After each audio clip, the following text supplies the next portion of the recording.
मैं ऐसे लोगों के लिए एक शब्द नहीं कहूंगा, इतना ही कहूंगा, तुम्हारे बाप हैं हम। Bye bye Kolkata, bye bye Didi, फिर मिलेंगे। खेला होवे तो मालूम था, टीएमसी का ही खेला हो जाएगा ये नहीं पता था।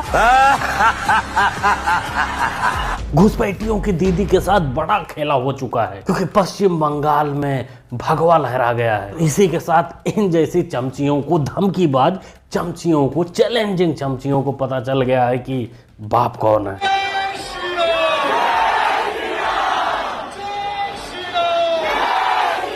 बीजेपी असम में भी रिपीट कर रही है, यानी मामा दोबारा सीएम बनने वाले हैं। बांग्ला जीत के दिल्ली से हटाएंगे। वो जो मोटा भाई है ना, हर रोज गाली देगा, बोलता है पिटाएगा, दिखाएगा, क्या नहीं खराब खराब बात करते हैं। हमको बांग्ला में जो टॉर्चर किया है, इसको बदला तो हम जरूर लेंगे। दिल्ली में उसको राजनीति में खत्म कर देंगे। रक्षा करो महादेव, महाकाल, रक्षा करो महाकाल। महाकाल नहीं, अब तो अल्लाह मियां रक्षा करेंगे उनकी, जिनको जेल जाना है।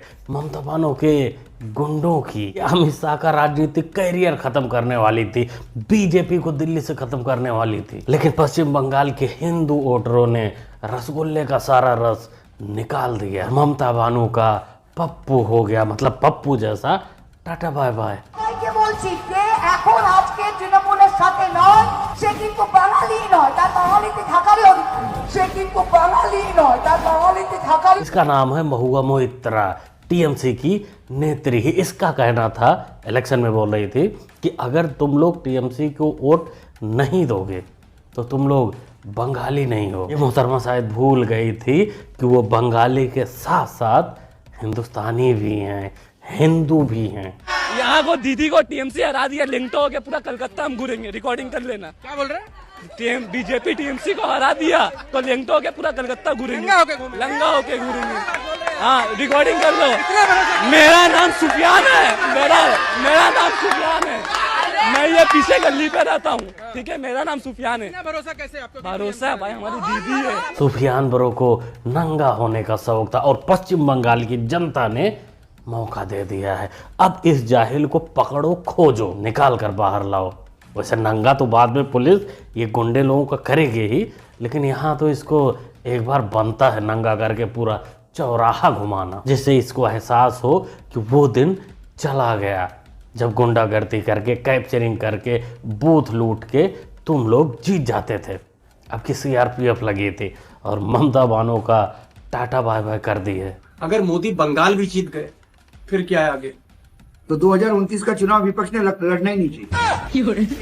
Oh my God, 405।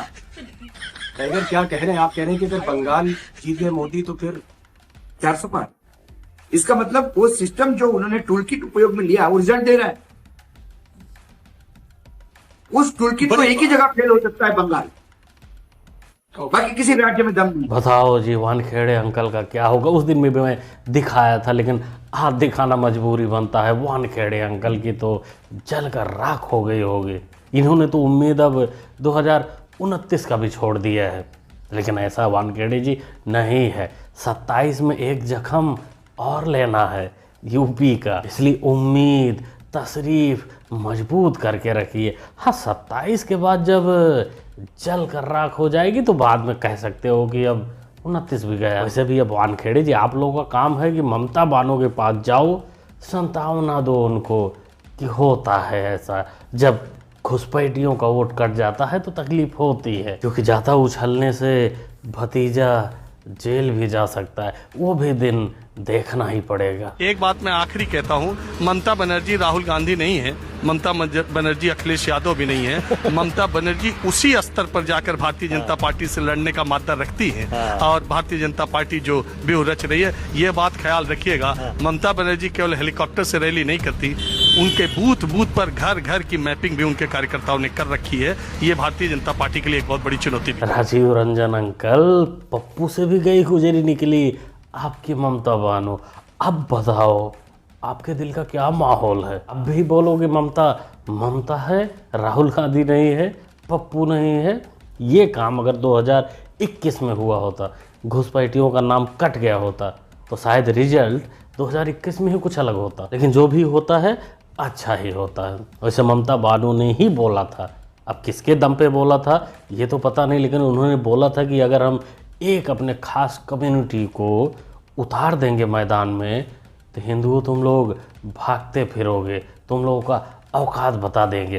अब शायद उनकी एक खास कम्युनिटी वही रोहिंग्या रहे हों, अवैध बांग्लादेशी रहे हों, जो इनको भर भर के वोट किया करते थे, लेकिन अब की बार वो गायब थे। मैं टीएमसी करता हूँ, मेरा लड़का मैंने वो मोदी भक्त है। अच्छा हैं आप तो टीएमसी के हैं और आपके लड़का जो है मोदी भक्त है। तो मैं तो इसकी मेरा हरा रंग तो ऑलरेडी मेरे घर पे और है, मगर इसके लिए गेरुआ रंग लाना पड़ा। अच्छा पिताजी टीएमसी के समर्थक हैं और आप भाजपा के समर्थक हैं। हाँ, अब की बार हो गया, अब हो गया टीएमसी का हो गया अब हो गया। यहाँ बाप का भी हो गया और दीदी का भी समय खत्म हो गया। पश्चिम बंगाल की युवा, अरे वो युवा नहीं जो गुंडागर्दी करते, वो युवा जिनको नौकरी चाहिए, जो पढ़ना चाहते हैं, एक शांति के माहौल में रहना चाहते हैं, और वो महिलाएं जो पलायन नहीं करना चाहती, अपने घर अपने धर्म के हिसाब से पूजा पाठ करना चाहती हैं, उन्होंने ही पूरा माहौल बदला है। बाकी यहाँ बाप ने हरा रंग ले लिया है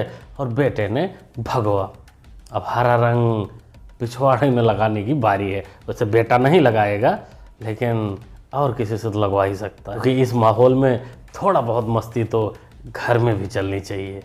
लोग वोट दे करके आ भी रहे, आपने वोट दे दिया, हाँ इंतजाम ठीक था, ठीक है एकदम फर्स्ट क्लास।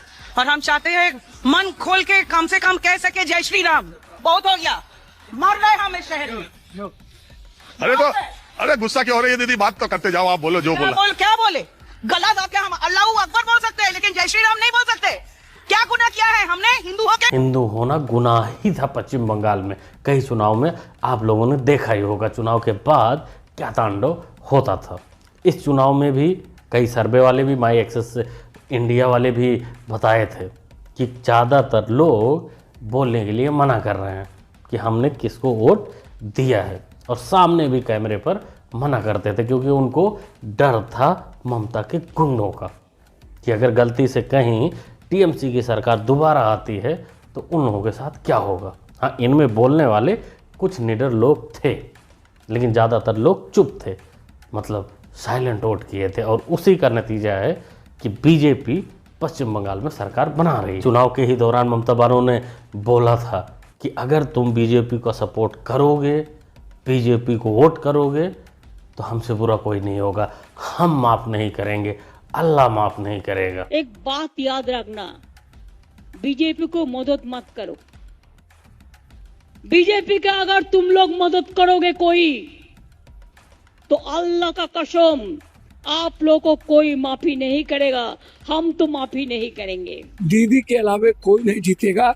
यदि दीदी चुनाव नहीं जीती, बीजेपी यदि चुनाव जीत गया, तो पप्पू यादव सेवा करना, मदद करना, संघर्ष करना बंद कर देगा। इस फट्टू का तो अलग ही चलता रहता है। वैसे अगर ये मर्द होगा तो अपने जुबान पर कायम रहेगा, क्योंकि ममता बानो हार चुकी हैं। वैसे ये बगैर पैदी का लोटा होता है ना, रख दो तो किधर भी घूमता रहता है, ये वही है। ये कभी तेजस्वी को पापा बना लेता है, कभी कांग्रेस को बना लेता है, कभी पप्पू को बना लेता है, कभी ममता बानो को। वो ममता बानो जो इसको भाव भी नहीं देती, अपने बगल खड़ा भी नहीं होने देती, लेकिन फिर भी ये उनके लिए लोगों का मदद करना बंद कर देगा। जैसे हम तो कहेंगे कि पप्पू के लिए मौका है, दस्तूर है, चुल्लू भर पानी ले लो। नहीं, चुल्लू भर से काम ही नहीं चलेगा। एक बड़े ड्रम में पानी भर लो और कूद जाओ, शायद कोई मदद करने आए। बोलेंगे जय श्री राम, बोलेंगे जय श्री राम।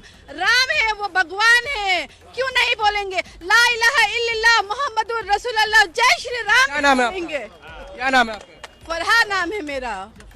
जय श्री राम बोलेंगे, क्यों नहीं बोलेंगे? वो भगवान है तो क्यों नहीं बोलेंगे? नहीं आपत्ति है। फरहा मैडम तो माहौल देखकर पाला ही बदलते नजर आ रही हैं। जिनके मालकिन को जय श्री राम नारे से दिक्कत होती है, उनकी चमची अब कह रही है कि हम तो बोलेंगे जय श्री राम।